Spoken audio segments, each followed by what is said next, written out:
Welcome to Soft Spot, where deadly war machines come to life. Tanks, fighter jets, warships, real combat footage and classified secrets from the world's most devastating weapons. Hit like and subscribe. This is Soft Spot.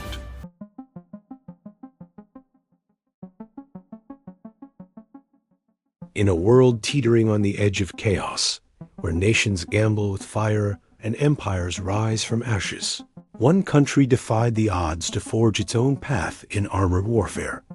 It did not look west. It did not look east.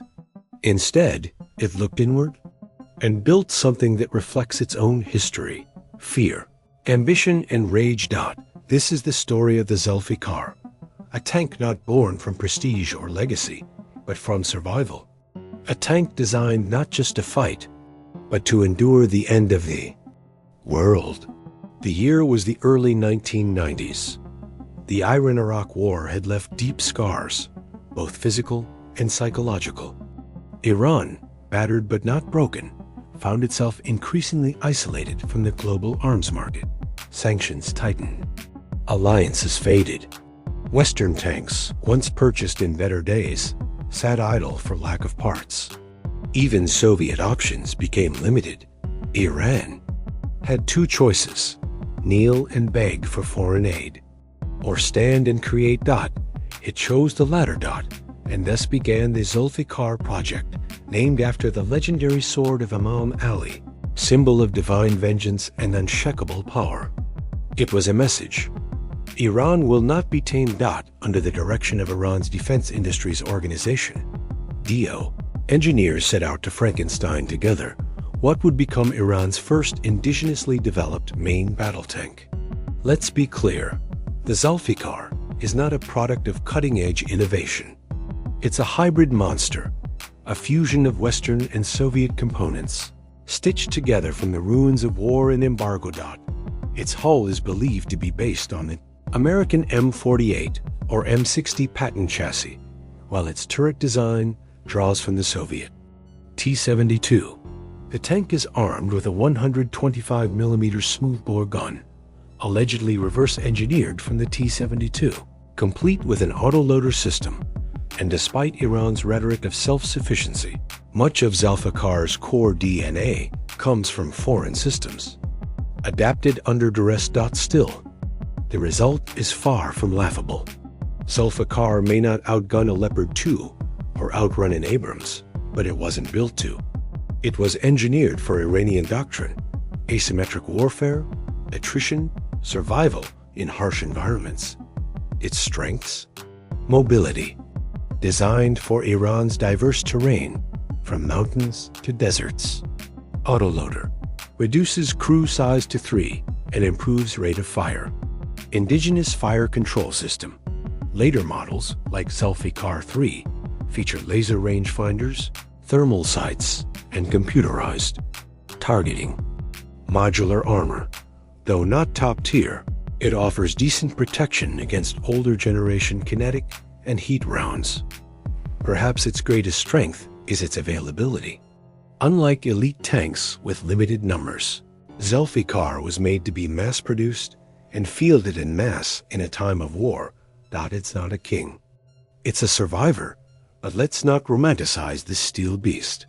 The Zulfiqar is a relic in some ways, a patchwork answer to a modern question. Its weaknesses are glaring. Armor. It lacks the composite and reactive protection seen on NATO or Russian MBTs. Electronics. Early models had basic targeting systems that struggled in night or long-range engagements. Engine power.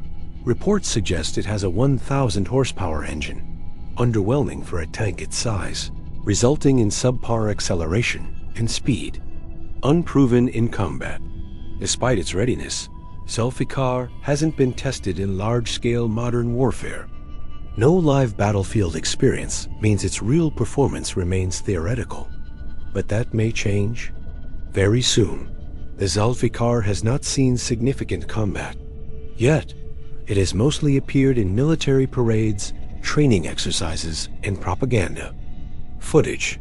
But Iran's tensions with regional rivals, especially Israel and Saudi Arabia, continue to rise. And in the shadows of proxy wars in Syria, Lebanon, and Iraq, the Zulfiqar waits. Analysts believe that in the event of full-scale conflict with Israel, the Zulfiqar would serve as Iran's frontline armored force, backed by militias, drones, and missile systems.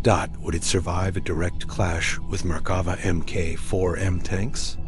Probably not in a head-to-head, but that's not the point. Iran's doctrine isn't built around clean duels. It's built around ambushes, layered defenses, and overwhelming numbers. In a war with Israel, Zulfiqars would be used not to win in single battles, but to bleed, delay, and buy time, all while Iran's long-range missile arsenal strikes deeper. And that's where the true danger lies. In recent years, Iran has unveiled updated versions of the tank, especially the Zulfiqar 3. This iteration features improved fire control systems, better armor layout, possibly with composite or reactive modules, redesigned turret for a lower profile, and enhanced survivability.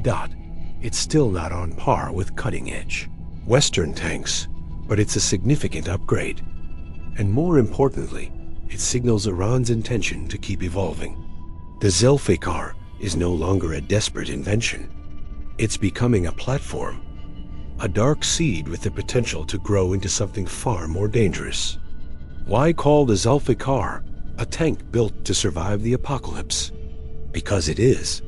Iran does not plan for conventional wars. It plans for survival scenarios: total war, blockades, foreign invasions, internal uprisings. The Zulfiqar is not a showpiece. It's not meant to impress. It's meant to roll out when the world burns. With its local production, adaptable platform, and low maintenance requirements, Iran could produce hundreds, even thousands, in a prolonged conflict, even under bombardment. In a nuclear or chemical scenario, the Zulfiqar, crude but functional, might be among the last armored vehicles still operating. So is the Zulfiqar a joke? No doubt. Is it a world-class MBT? Also no doubt, it is a symbol of independence under pressure, of national resilience, of dark determination. It's a war machine, not built for victory parades in Paris, but for scorched battlefields in the Middle East, for the narrow mountain passes, the burned-out cities, the deserts that swallow invaders whole.